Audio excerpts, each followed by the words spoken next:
Hello নমস্কার। ৭৮তম স্বাধীনতা দিবস, অর্থাৎ আজ থেকে ৭৭ বছর আগে 14ই আগস্টের মধ্যরাতে আমাদের স্বাধীনতা প্রাপ্তি।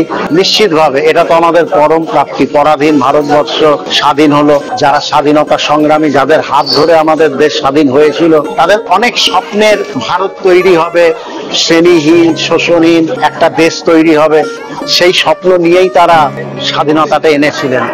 পরবর্তী সময় গঙ্গা, সিন্ধু, নর্মদা দিয়ে অনেক জল বয়ে গেছে। ভারতবর্ষ নিশ্চিতভাবে ৭৮তম স্বাধীনতা দিবসের প্রাক্কালে আমরা যদি নিজেদের একটু মূল্যায়ন করি, আমরা কি সত্যি স্বাধীনতা সেই অর্থে পূর্ণ মাত্রায় পেয়েছি?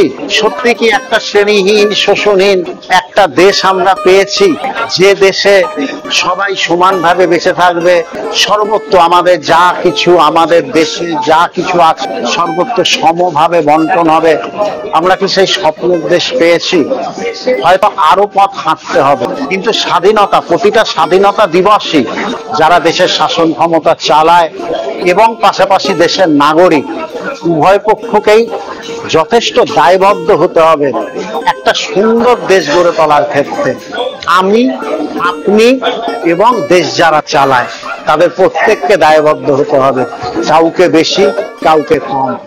সঠিক দায়বদ্ধতার মধ্যে দিয়েই আমাদের যে আশা, যা প্রাপ্তি, যে দেশ আমাদের পূর্বসূরীরা চেয়েছিলেন, যে স্বাধীন দেশ, হয়তো সেই দিকে ধাপে ধাপে এগোনো যাবে, কিন্তু এই মুহূর্ত অবধি তো সেইটা থেকে অনেকটা দূরে আমরা। তাই আসুন, স্বাধীনতার ৭৮তম বর্ষে কোনো ইতিবাচক কথার মধ্যে দিয়ে শেষ করব।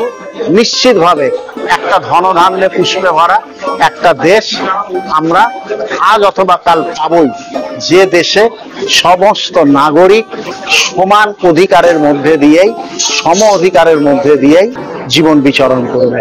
ধন্যবাদ।